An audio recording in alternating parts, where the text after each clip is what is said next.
Assalamualaikum warahmatullahi wabarakatuh. Bismillahirrahmanirrahim. Saya atas nama pribadi dan juga keluarga ingin mengucapkan permintaan maaf sebesar-besarnya kepada seluruh masyarakat Indonesia.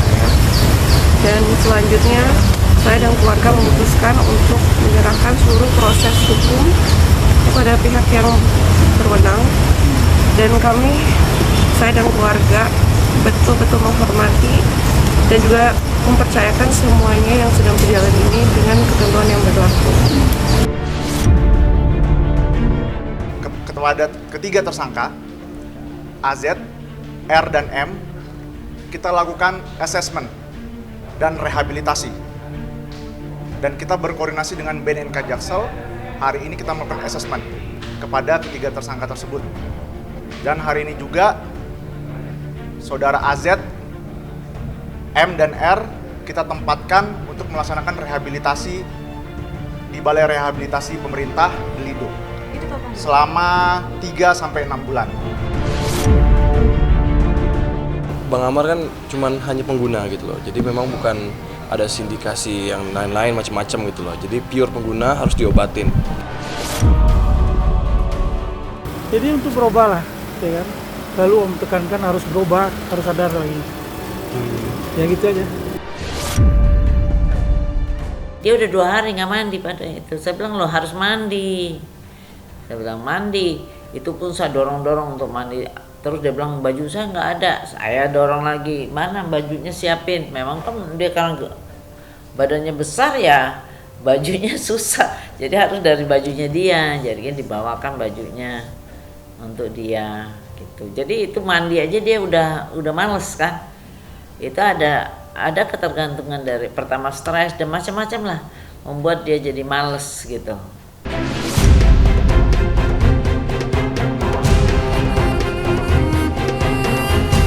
Sempat hilang bagaikan ditelan bumi, kini istri dari Amar Zoni, Irish Bella, akhirnya muncul dan menjenguk sang suami yang kini tengah mendekam dalam jeruji besi. Dengan kedatangannya ke Polres Metro Jakarta Selatan, Irish mengaku tak ingin terlarut dalam kasus yang dialami oleh sang suami. Namun terlepas dari hal tersebut, nyatanya proses asesmen pihak Amar untuk mengajukan rehabilitasi kini telah diterima oleh pihak kepolisian. Akan menjalani masa rehabilitasi selama 3-6 bulan, fakta terbaru Amar Zoni dikabarkan stres dalam menghadapi nasib miris yang menerpa dirinya. Lantas, seperti apakah kelanjutan kisahnya? Benarkah Amar Zoni sampai ogah untuk mandi dan menangis dalam sel tahanan? Saksikan selengkapnya hanya di Cumi Camp In-Depth berikut ini. Hai Cumi Lovers, bersama Cumi Camp In-Depth kami sajikan kabar lengkap, mendalam, dan akurat dari narasumber terpercaya. Dan jangan lupa untuk like, subscribe, dan juga share channel YouTube ini.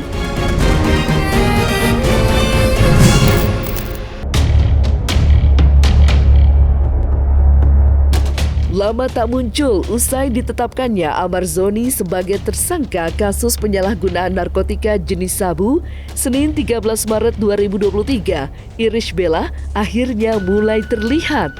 Sempat tak menjenguk Amar yang tengah mendekam dalam jeruji besi, Irish Bella pun mendatangi Polres Metro Jakarta Selatan guna menengok kondisi sang suami tercinta. Lewat kehadirannya kemarin, Irish Bella mengakui jika dirinya tak ingin terlarut dalam situasi yang dialami oleh sang suami dan memilih untuk fokus akan profesinya sebagai ibu rumah tangga. Bahkan aktris berusia 26 tahun tersebut sama sekali tak mengungkapkan kondisi Amar Zoni yang dikabarkan akan segera menjalani masa rehabilitasi di Bogor, Jawa Barat.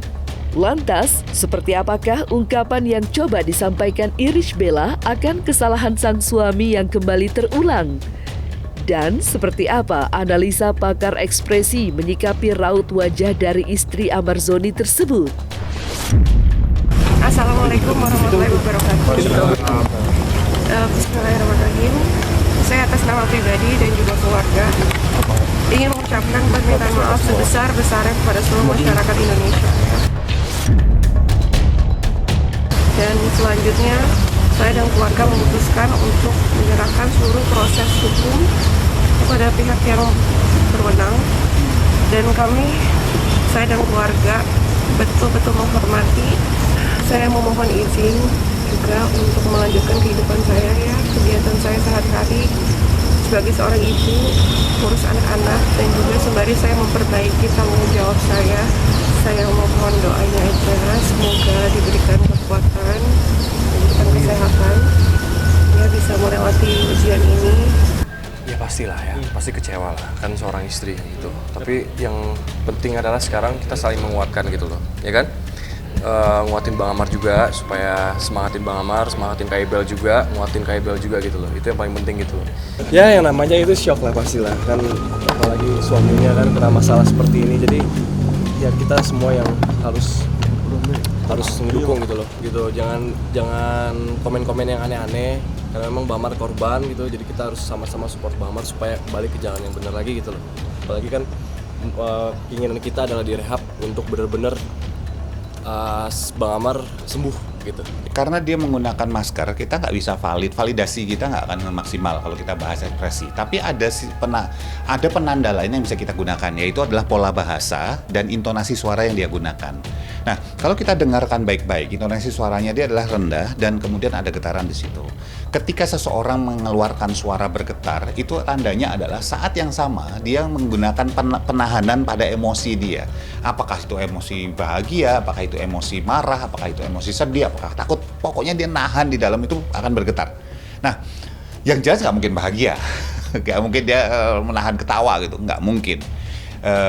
Dan kalau kita baca kata-katanya, pola kata-kata kalimatnya, bahwa dia minta waktu untuk menjadi seorang ibu, menunaikan kewajiban pada anak gitu, dan dia akan menyelesaikan semua urusan yang terkait dengan suaminya pada banyak pihak yang terpengaruh segala macam, buat saya itu tidak menandakan bahwa orang ini takut. Artinya tinggal dua emosi paling mungkin yang muncul, yang tertahan sama dia dalam bentuk getaran tadi, yaitu marah dan atau sedih. Nah, itu yang tampil dari Irish Bella. Nah, kata-katanya itu adalah ketika dia sebutkan bahwa dia fokus menjadi seorang ibu untuk menghandle anaknya. Sebetulnya kan posisi dia itu ada dua ya, sebagai ibu dan sebagai istri. Dan bagian istrinya tidak dia sebut. Bisa jadi yang terjadi adalah dia marahnya adalah karena kejadian menimpa suaminya, dan itu sekali lagi bukan sesuatu kejadian nggak sengaja loh, itu kesengajaan. Ini bukan musibah, ini adalah sesuatu yang dibuat. Kalau musibah itu seseorang kejatuhan meteor gitu, itu musibah. Tapi ini dia pakai obat-obatan terlarang. Itu adalah sebuah hal yang sifatnya sengaja. Dan itu dia basisnya adalah kemarahan di situ dan sedih bahwa kemudian dia harus mengalami ini. Jadi dia memilih untuk menjauh, memberikan distance, memberikan jarak pada konteks dia dengan suaminya. Buat saya sehingga keluarlah kata-kata bahwa fokusnya hanya dari ibu untuk ngurus anak. Raut nggak membaca dua-duanya karena kan juga pakai masker gitu ya. Tetapi kalau dari bapaknya Amar, kita bisa melihat bagaimana cara dia menjawab itu lebih cenderung normatif. Artinya apa? Artinya dia sebetulnya tidak mau membagikan informasi apapun yang dia punya. Ya, orang normatif itu artinya adalah sesuatu yang sebetulnya banyak orang juga sudah tahu gitu loh. Dan kalau kita lihat tatapan matanya itu tidak selalu membuat eye contact dalam kondisi yang cukup percaya diri. Dia banyak ngelihat ke arah kanan kiri segala macam kayak gitu. Artinya apa? Dia menghindari paparan visual, artinya menghindari untuk sekali lagi engage dengan salah satu orang di depannya gitu loh. Itu buat saya yang terjadi. Jadi tidak banyak informasi yang bisa digali dari bapaknya Amar. Ya, semua informasi dipegang erat sama dia, nggak mau dibuka.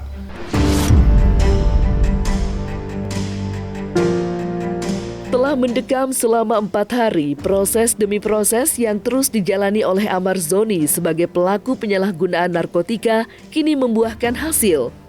Pihak Amar yang sebelumnya mengajukan proses rehabilitasi, akhirnya proses asesmennya tersebut dapat dikabulkan. Aktor berusia 29 tahun tersebut akhirnya diputus untuk menjalani masa rehabilitasi di Lido, Bogor, Jawa Barat, sebagaimana dirinya yang merupakan korban dari peredaran narkotika.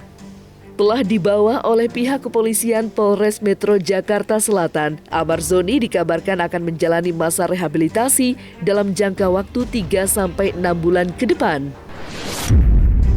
Hari ini kami dari penyidik Sat Narkoba Polres Metro Jakarta Selatan telah merampungkan pemeriksaan terhadap ketiga tersangka terhadap dengan nama AZ, R, dan M.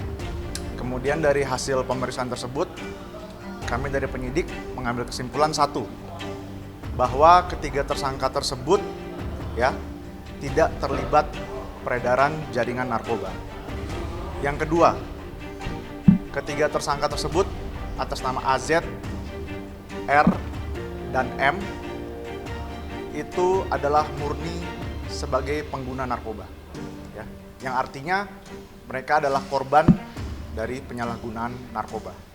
Kemudian yang ketiga, sesuai dari peraturan SEMA, Surat Edaran Mahkamah Agung nomor 4 tahun 2010 dan Undang-Undang RI nomor 35 tahun 2009 yang mengatur tentang jumlah barang bukti narkoba, sabu, ya, itu sudah diatur ya.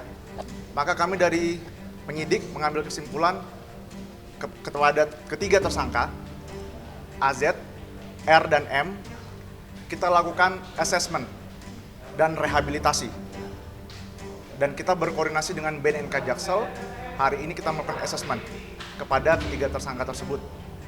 Dan hari ini juga saudara AZ, M, dan R kita tempatkan untuk melaksanakan rehabilitasi di Balai Rehabilitasi Pemerintah di Lido. Itu kapan? Selama 3-6 bulan. Tadi sudah dibawa ke Lido. Jam berapa? Ya, tadi sekitar jam 4 sudah kita dorong ke Lido. Kemudian ini juga sebagai bahan pelajaran bagi kita, ya, bahwa yang namanya pengguna, pemakai, ya memang harus kita rehabilitasi. Ya. Kalau pengedar, kita laksanakan tindakan tegas, ya, tanpa pandang bulu. Untuk pengguna kita sembuhkan. Namanya pengguna, ya, orang yang terjerat, orang yang korban penyalahgunaan, ya kita bantu mereka dengan rehabilitasi agar mereka dapat kembali ke masyarakat dan bisa sembuh, tidak terjerat narkoba lagi. Dan kami ingin mengucapkan terima kasih kepada Bapak Kapolres, Pak Kasat, dan juga penyidik telah mengabulkan permohonan keluarga dan permohonan tim lawyer kami. Otomatis sih dari keluarga sih pasti seneng ya, karena udah diterima. Karena kan sekali lagi Mas Amarzoni ini kan bukan, ya dia cuma sekedar sebagai pengguna ya. Jadi rasanya sudah sepantasnya lah untuk melakukan rehab. Jadi keluarga sih senang banget. Karena kan Bang Amar kan cuman hanya pengguna gitu loh. Jadi memang bukan ada sindikasi yang lain-lain macam-macam gitu loh. Jadi pure pengguna harus diobatin. Iya, yang paling penting Bang Amar ini udah mengakui kesalahannya teman-teman gitu kan. Dan Bang Amar nangis di depan saya gitu loh. Intinya Bang Amar tuh mau berubah gitu kan, menjadi pribadi yang lebih baik lagi. Dan ya saya sebagai adik, sebagai anak bapak juga, anak bapak saya, ya saya ya udah mendukung sebagai adiknya seperti apa gitu, dukungan moral yang dibantu sama saya sendiri gitu loh. Kembali mengulang masa kelam yang ia rasakan di tahun 2017 silam, Amarzoni kini dikabarkan mengalami stres. Sebagaimana hal tersebut diungkapkan oleh pihak kuasa hukumnya yang menuturkan alasan mengapa sang klien kembali menggunakan narkotika. Dibekuk polisi pada hari Jumat lalu, rasa stres Amarzoni seolah bertambah, yang mana terlihat dirinya kerap kali menangis, bahkan malas untuk mandi sejak hari pertama ditangkap. Lantas, seperti apakah upaya yang dilakukan oleh pihak kuasa hukum Amarzoni dalam meredam rasa stres yang dialami oleh kliennya tersebut? Dia udah 2 hari nggak mandi pada itu. Saya bilang lo harus mandi. Saya bilang mandi. Itu pun saya dorong-dorong untuk mandi. Terus dia bilang baju saya nggak ada. Saya dorong lagi. Mana bajunya siapin. Memang kan dia karena badannya besar ya. Bajunya susah, jadi harus dari bajunya dia, jadi kan dibawakan bajunya untuk dia gitu. Jadi itu mandi aja dia udah males kan. Itu ada ketergantungan dari pertama stres dan macam-macam lah membuat dia jadi males gitu. Dia ya memang saya pengen kasih tuh mau beliin sampo biar dia bisa mandi. Bersihin rambutnya ya kan berminyak-minyak karena dia nggak mau mandi. Kemarin mandi tapi rambutnya tetap nggak dibasahin. Nah, saya mau basahin biar dia rambutnya agak kering sedikit, agak bersih. Mungkin saya bawa jenggot-jenggot, bersihin jenggot kan ya, lebih rapi. Supaya dia jangan kelihatan suntuk gitu. Dia harus diberi harapan. Nggak tahu juga kan, biasa berkunjung kan siapa yang tahu kalau dia melakukan apa-apa, kan dia orang dewasa. Bapaknya saya juga tanya, kan bapaknya juga dekat dengan kami semua tim lawyer, karena bapaknya adik-adiknya yang menunjuk saya dan Amar juga setuju. Kalau tahu ya pasti dicegah loh. Siapa yang mau anaknya terjerumus narkoba? Aslinya juga nggak tahu, saya yakin nggak tahu. Kalau tahu pasti udah marah-marah kali, udah dicegah luar biasa. Kita bawain sabun, terus ini buat cuci muka, skincare. Ini dari kemarin belum mau mandi dia. Nggak tahu juga, belum pengen mandi. Iya. Makanya ini dibeliin ini lah. Sama alat cukur biar rapi. Alat cukurnya boleh dilihatin Bang? Ada mereknya. Bukan, sama ini kita juga beliin sampo ya. Bang mau mandi, apakah nggak ada perhatian khusus dari keluarga atau seperti apa? Enggak, itu kayaknya sih karena stres ya kan, wajar gitu kan. Jadi untuk berubah lah, ya kan. Lalu Om tekankan harus berubah, harus sadar lagi. Ya gitu aja. Dia memang nangis dan sangat-sangat menyesal. Ya mungkin dia stres, makin dia stres jadi gendut, ya kan. Sudah itu ya dia mungkin dapat informasi bahwa menggunakan itu bisa menguruskan badan, tapi sebetulnya keinginan itu ada juga di dirinya. Jadi memang ada ketergantungan dan dia harus disembuhkan. Kalau digituin terus ya alasan itu, tapi sebetulnya ada ketergantungan dan dia harus berobat. Nggak bisa dilakukan untuk ngurusin badan terus dibenarkan, nggak bisa. Dia harus berobat. Jadi narkoba ini kan adalah zat yang adiktif ya, zat yang adiktif itu. Jadi ketika seseorang itu sudah pernah mengkonsumsi narkoba lalu merasakan efek dari kimia narkoba itu di tubuh dan masuk ke emosi dan psikologi, itu membuat orang yang menggunakan narkoba itu ketagihan gitu ya dari si narkobanya sendiri. Tapi yang perlu dilihat lagi juga adalah penyebab kenapa orang kembali lagi mengkonsumsi narkoba itu ada beberapa. Salah satunya adalah yang pertama lingkungan tempat di mana orang ini tinggal atau berinteraksi. Yang kedua adalah faktor dari psikologis ya. Psikologisnya itu kalau orang yang menggunakan narkoba ini bisa kembali lagi kalau misalnya dia menghadapi sebuah permasalahan dan stres menghadapi permasalahan itu, cara tercepat mungkin dan yang terpikir untuk bisa mengatasi sementara tekanan dari permasalahan itu adalah lari ke narkoba. Jadi narkobanya itu sebagai sebuah pelarian gitu ya, ketimbang dari zatnya itu sendiri gitu.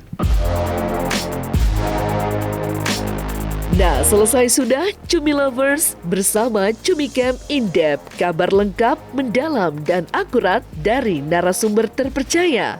Dan jangan lupa untuk like, subscribe, dan juga share channel YouTube Cumi Cumi.